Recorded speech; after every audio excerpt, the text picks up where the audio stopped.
माँ की ममता। एक बार एक राजा के महल में एक व्यापारी 2 गायों को लेकर आया। दोनों ही स्वस्थ, सुंदर व दिखने में लगभग एक जैसी थीं। व्यापारी ने राजा से कहा, महाराज, ये दोनों गायें माँ बेटी हैं, परंतु मुझे ये नहीं पता कि दोनों में माँ कौन है और बेटी कौन है। मैं इसलिए नहीं जान पाया क्योंकि दोनों में कोई विशेष अंतर नहीं है। मैंने अनेक स्थानों पर लोगों से ये पूछा, किंतु कोई भी इन दोनों में माँ बेटी की पहचान नहीं कर पाया।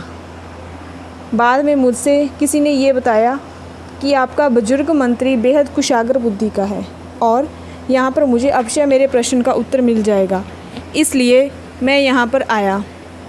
कृपया मेरी समस्या का समाधान किया जाए। ये सुनकर सभी दरबारी मंत्री की ओर देखने लगे।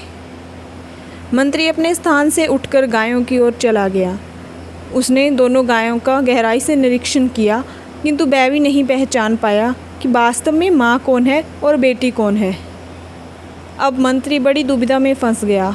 उसने राजा से माँ बेटी की पहचान करने के लिए 1 दिन की मोहलत मांगी। घर आने पर वह बेहद परेशान रहा। उसकी पत्नी इस बात को समझ गई। उसने जब मंत्री से परेशानी का कारण पूछा तो उसने सारी बात बता दी। ये सुनकर उसकी बुद्धिमती पत्नी बोली, अरे बस इतनी सी बात, ये तो मैं अभी बता सकती हूँ। अगले दिन मंत्री अपनी पत्नी को अपने साथ लेकर गया जहाँ गायें बंधी थी।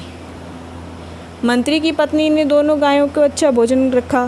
कुछ ही देर में उसने माँ व बेटी में अंतर बता दिया। लोग चकित रह गए। राजा ने पूछा कि उसने कैसे पहचाना कि माँ कौन और कौन बेटी है। तो मंत्री की पत्नी बोली, पहली गाय जल्दी जल्दी खाने के बाद दूसरी गाय के भोजन में मुंह मारने लगी और दूसरे वाली ने पहले वाली के लिए अपना भोजन छोड़ दिया। ऐसा केवल एक माँ ही कर सकती है, यानी दूसरी वाली माँ है। माँ ही अपने बच्चे के लिए भूखी रह सकती है। माँ में ही त्याग, करुणा, वात्सल्य, ममता के गुण विद्यमान होते हैं। इस दुनिया में माँ से महान कोई नहीं। माँ के चरणों में भगवान को भी झुकना पड़ता है। माँ की ममता का सागर नहीं बल्कि महासागर है। धन्यवाद।